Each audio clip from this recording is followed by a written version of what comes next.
Bonjour à tous et bienvenue.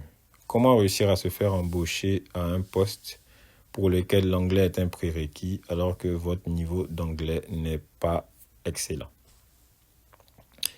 Première des choses, sur votre CV. Il ne s'agit pas de mentir, mais n'allez jamais mettre sur votre CV que vous êtes moyen en anglais ou mauvais. Vous pouvez juste mettre que vous avez un niveau professionnel. En anglais, on dira professional knowledge ou professional level. Ça, c'est le premier point. Lorsque vous postulez, vous pourrez vous faire aider pour votre CV, pour votre mail d'accompagnement et pour votre lettre de motivation. Vous pourrez vous faire aider par des outils comme ChatGPT ou Google Translate pour avoir un document parfait.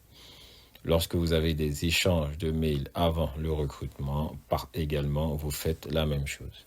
Donc, vous êtes convié en entretien. Lorsque vous êtes convié en entretien, ne paniquez pas, ne stressez pas.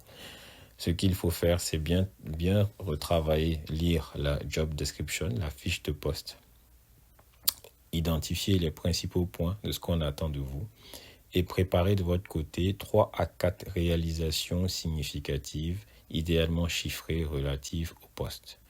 Au cours de l'entretien, il va falloir trouver le moyen de pouvoir sortir ces réalisations chiffrées, ces réalisations significatives relatives au poste. Cela permettra au recruteur de voir que vous êtes en mesure de faire le job et cela augmentera vos chances d'avoir le poste. Après l'entretien, vous envoyez un beau mot de remerciement, en anglais bien entendu, dans un anglais parfait grâce aux mêmes outils qu'on a évoqués précédemment, ce qui permettra de conforter le recruteur dans le fait que vous pouvez vous débrouiller dans cette langue. Si vous n'êtes pas recontacté, vous pouvez également relancer en utilisant le même procédé. Un outil à utiliser éventuellement, qui est de dire qu'on prend des cours pour s'améliorer dans la langue. Ça, ce sera à voir en fonction de la situation et du contexte, parce que c'est un outil à double tranchant, parce que ça peut vouloir dire que vous n'avez pas le niveau.